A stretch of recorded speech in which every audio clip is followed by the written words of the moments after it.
Fala pessoal, tudo bem? Sejam bem-vindos, eu sou o professor Júlio. Hoje daremos início ao estudo da trigonometria. Trigonometria é um assunto bem bacana, eu considero um assunto bem legal de ser estudado e do jeito que a gente vai trabalhar com calma ainda, então fica melhor ainda. O que acontece? Na trigonometria a gente vai trabalhar com a circunferência trigonométrica. Existem algumas situações que nós colocamos como considerações que são usadas como referência. Como assim? Primeiro, você tem uma circunferência como essa, ela vai ser dividida em 4 quadrantes, 4 regiões de mesma área, 4 regiões de mesma área. Você pega uma circunferência de 360 graus, divide em 4 partes iguais. Então a gente vai começar fazendo essa distribuição. O que acontece ali, ó? Se você pegar uma circunferência como essa, os dois eixos coordenados, eles encontram-se na origem do sistema. Nós trabalhamos com a orientação da circunferência trigonométrica no sentido anti-horário. Você vai falar por quê? Por convenção.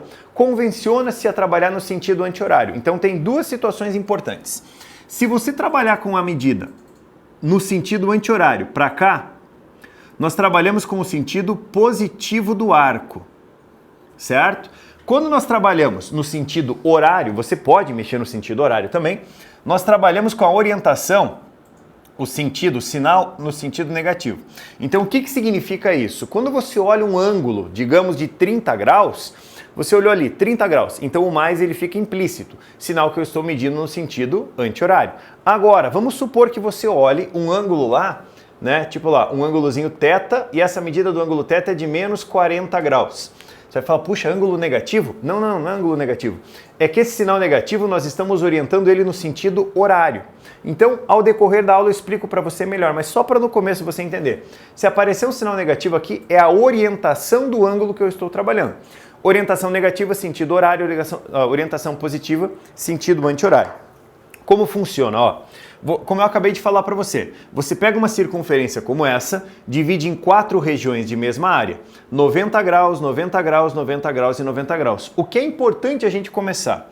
Aqui eu vou ter o 0 grau, vindo até aqui em cima eu tenho 90 graus, andando mais 90 graus você tem 180 graus, vindo para cá, você vai ter 270 e retornando à origem, nós temos 360 graus. O que eu quero dizer para você aqui é o seguinte, olha só, nós podemos pegar um ângulo de medida superior a 360 graus. Para isso, basta você lembrar o quê? Se eu pego um ângulo lá de 700 graus, significa que você deu uma volta na circunferência, mais o que falta para esses 700. Então, como que a gente vai trabalhar? Olha só, na orientação dos quadrantes,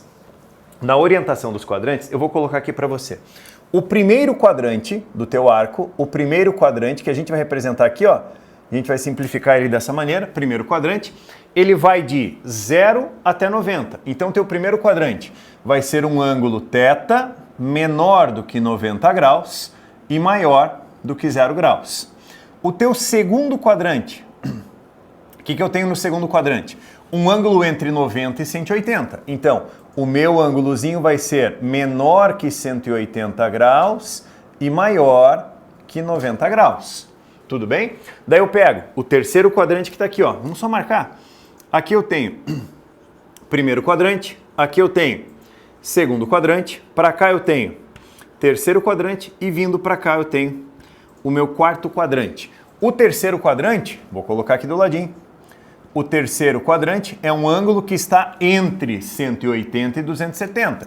Então o meu ângulo no terceiro quadrante é menor do que 270 e é maior do que 90. Opa! 90 não. Maior do que 180. Tudo bem? E o ângulo no quarto quadrante, ele está entre 270 e 360. Então, o quarto quadrante vai ser um ângulo que, meu ângulozinho θ, menor do que 360 e maior do que 270. Tá certo? Como eu disse para você, ó, vamos supor que você pegue um ângulo acima de 360. Quer ver? Ó? Vamos supor que você pegue um ângulo. Imagina que eu pego θ igual a 420 graus. Primeira pergunta que você vai me fazer, professor, mas passou do 360. Não tem problema. Esse passar do 360 significa o quê? Que nós demos mais de uma volta na circunferência trigonométrica. Ah, mas e como que eu descubro a localização para onde ele vai estar? Simples. A gente faz assim, ó. Pega o 420 e divide por 360. Certo? Pega 420 e divide por 360. Divisão simples. Só uma coisa, não colocaremos vírgula. O que vai interessar pra gente é o que sobra. Então o que você vai pôr aqui, ó? Você vai pôr 1 ali, certo? 1 vezes 360 dá 360. Daí você subtrai. Aquele método da divisão simples, normal. Certo? Ó, aqui vai dar 0, 0 grau. Agora, peraí, se eu coloco um 60 aqui, 60, aqui 6 com 6 dá 12 e vai 1, é o que sobra pra gente. O que significa essa divisão? Qual que é o significado, qual que é o sentido dela? Esse 1 aqui significa que ele deu uma volta na circunferência trigonométrica. Uma volta. Ou seja, olha isso aqui, ó. Ele sai do zero, anda 360 graus e aqui é exatamente onde ele parou. Ou seja, ele andou 360 e subiu mais 60 graus. Aí você pensa, 60 graus vai estar mais próximo do 90, então ele vai estar aqui em cima, digamos. Significa o quê? Que esse arco de 420, ele está exatamente na mesma posição que o 60, mas tem uma diferença, existe uma diferença. O meu 420 graus, ele pode ser escrito como 360 graus mais 60 graus. Aí nós entramos numa relação que nós chamamos de generalização do arco. Você quer ver uma coisa? Qual que é o significado disso? Ah, só por favor, uma anotação importante. Aqui, ó, eu estou dizendo que eles estão na mesma posição, tudo bem? Não estou dizendo que o valor é o mesmo, estou dizendo que eles estão na mesma posição. Mas quando você generaliza isso aqui, qual que é o significado de você generalizar? É muito comum você encontrar o que nós chamamos de expressão geral do arco. Qual que é o significado dessa expressão geral do arco? Você quer ver uma coisa? Imagina aqui, ó, a minha expressão geral. Para esse arco de 420, eu posso generalizar ele fazendo o seguinte. São a expressão do 420. Isso vai ser igual, olha só. Expressão vai ser igual aos 360 graus vezes 1 mais 60. Você vai falar assim, professor, como assim aquele 1 surgiu da onde? O 1 é a quantidade de voltas que eu dou. Vamos pensar um pouquinho? Imagine que você saia daqui, dê 2 voltas completas e pare no 360, pare no 60. Você vai dar uma volta, 360, mais uma volta, 360. Ou seja, você andou 2 vezes o 360. E você sobe até o 60. Você poderia chegar e falar o seguinte, ó. Existe um outro arco, E1, que ele vai ser escrito como 360 graus vezes 2 mais 60. A diferença desses dois aqui é que esse deu uma volta e esse deu 2, mas eles pararam exatamente no mesmo lugar. Então eu posso escrever ele assim, ó, uma expressão geral vai ser 60 graus, vou apenas inverter a ordem da escrita, mais K vezes 360 graus. Olha que coisa bacana isso aqui, ó.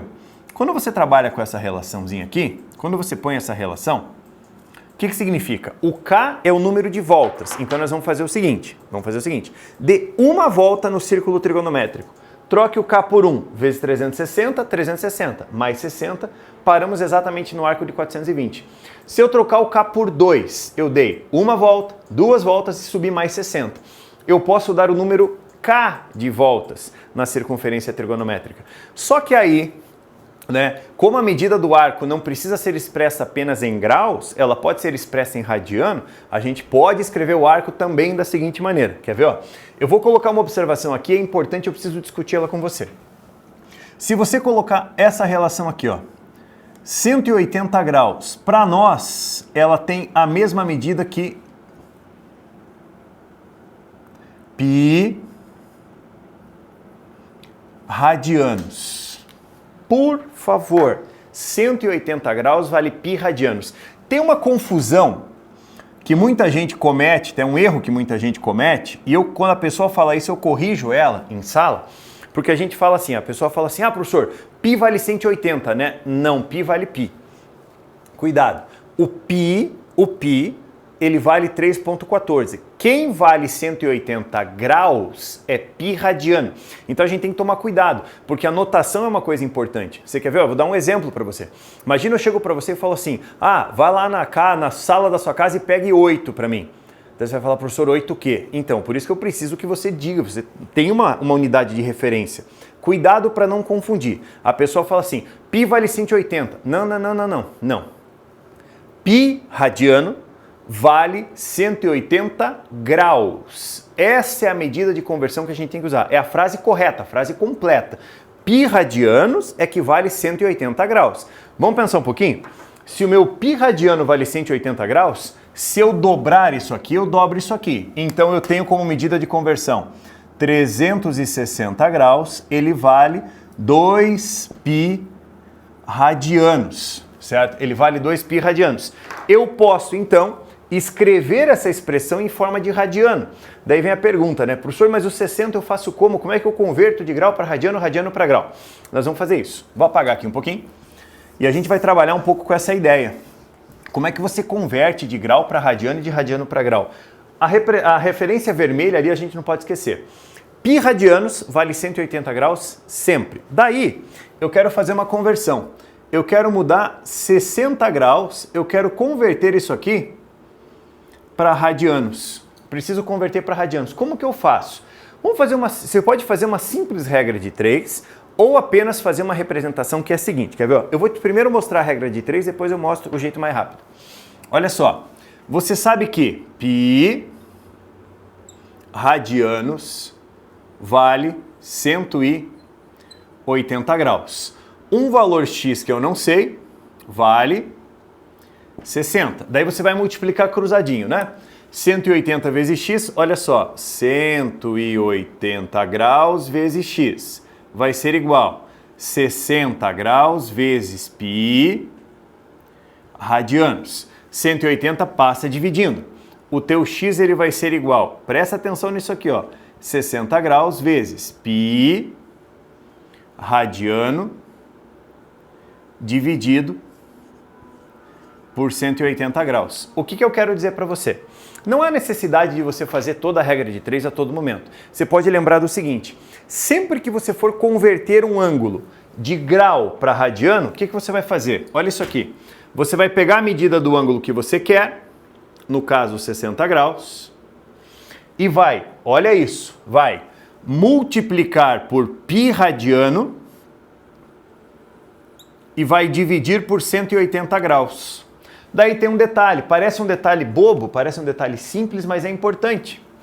O grau aqui eu mando embora. Eu simplifico o grau. Então eu tirei a medida grau. O que eu tenho ali, ó? Quer ver? O que eu tenho? 60 dividido por 180, por 60 dá 1, por 60 dá 3. Então, o meu x ele vai ser igual π sobre 3 radianos.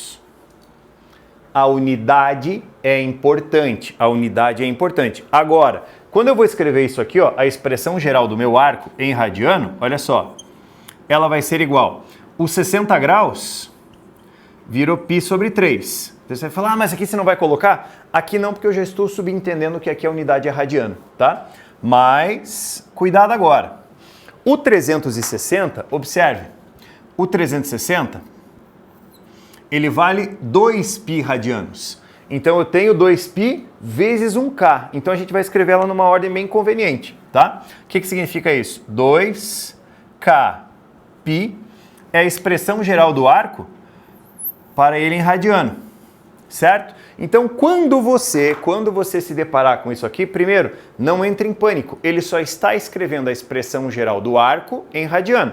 Então o que nós temos? Ó, deixa eu apagar aqui essa minha relaçãozinha. Nós temos no começo, nessa nossa primeira aulinha de trigonometria, a seguinte ideia. Eu vou lá e coloco, vamos fazer um resuminho de tudo. Eu vou lá e coloco um ângulo alfa igual a 100 graus. Tudo bem? 100 graus. Vamos pensar um pouquinho, 100 graus. Passaram-se apenas 10 graus, né? Passou 10 graus do ângulo de 90. Existe uma maneira de eu escrever uma expressão geral de tal maneira que eu consiga pegar todos os arcos que estão na mesma posição dos 100 graus? Sim, eu consigo. Eu posso fazer o seguinte, ó. eu posso escrever uma expressão geral assim, expressão geral, da seguinte maneira, os 100 graus mais K vezes 360.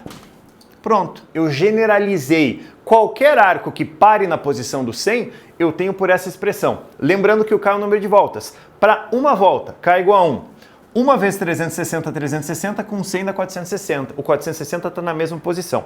Mas você pode pensar assim, eu preciso disso aqui em radiano, professor, o que eu faço? Calma. Primeira coisa que você vai fazer é converter os 100 graus em radiano. Como que eu converto? Eu multiplico por π radiano e divido por 180. Ó, multiplica por π radianos e divide por 180 graus.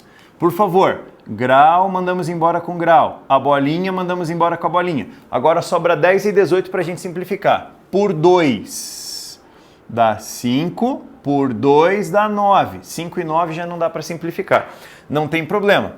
A expressão geral, para ele em radiano, fica 5π sobre 9,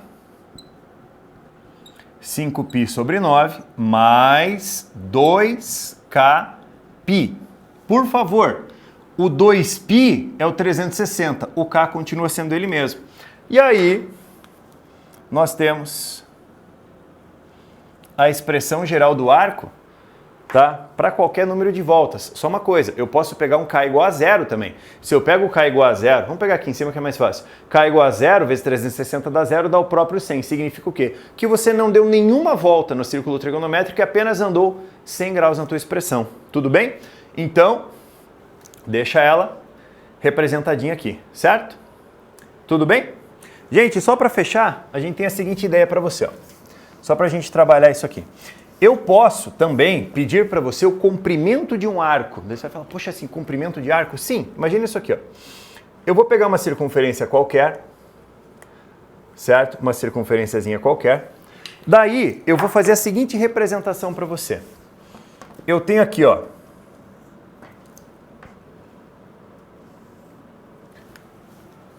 Cuidado, é o comprimento de um arco. Digamos que eu tenho aqui uma medida de 30 graus. Digamos que eu tenho uma circunferência com um raio igual a 2 metros. Daí você vai falar assim, professor, o que você quer dizer com tudo isso, meu Jesus amado? Eu quero o comprimento do arco, eu quero isso aqui, ó. Quanto vale o comprimento dessa linha ali? Quantos metros tem aquela linha que está ali? Aquilo é o comprimento de um arco. Lembre, o arco é uma abertura. Existe um comprimento. A gente vai brincar com regra de 3. Como assim? Você sabe que 2πr é o comprimento da circunferência inteira. 2πr é proporcional a 360 graus. Assim como esse comprimento C, que eu desconheço, ele é proporcional a 30 graus. E aí você tem um comprimento daquela medidazinha. Só um detalhe importante. Se você simplificar o 360 por 30, ó, bolinha corta bolinha, né? Aqui sobra 12, aqui sobra 1. Então, peraí. 12 vezes C dá 12C, vai ser igual 2πr vezes 1 dá 2πr. E aí vem o problema, né? Sobre o raio, 2 metros. Ó, comprimento vai ser igual 2π vezes 2 sobre 12. Simplificando, 2 vezes 2, 4 em cima com 12 embaixo, dá π sobre 3 metros. E agora vem o checkmate final da aula de hoje. O que acontece? Lembra que eu falei, eu insisti muito com você? O que vale 180 graus? Π radiano. Aqui, ó. O meu π está em radiano? Não. Ali o meu π vale aproximadamente 3,14, porque é a medida que eu tenho para o comprimento da circunferência. Eu não estou fazendo referência a grau. É claro que isso aqui poderia aparecer em radiano sem problema. Caso ele apareça em radiano, você vai simplificar o radiano da mesma maneira que eu simplifiquei os graus ali. Então, por favor, de extrema importância essa primeira aula para a gente não confundir. Então você teria mais ou menos, vamos supor, o π próximo de 3,14, né? Um pouquinho mais que 1 metro, o comprimentinho dela ali, tá? A medidazinha que eu destaquei lá no jardim. Tudo bem? Gente, então para essa primeira aula ficamos por aqui, esse início da trigonometria bem tranquilo, bem com calma para vocês. Lembre de expressão geral de arco e, por favor, para não confundir π com π radiano, são coisas distintas, tudo bem? Um abraço a todos, obrigado pelo carinho e pela atenção e até um próximo vídeo. Tchau, tchau!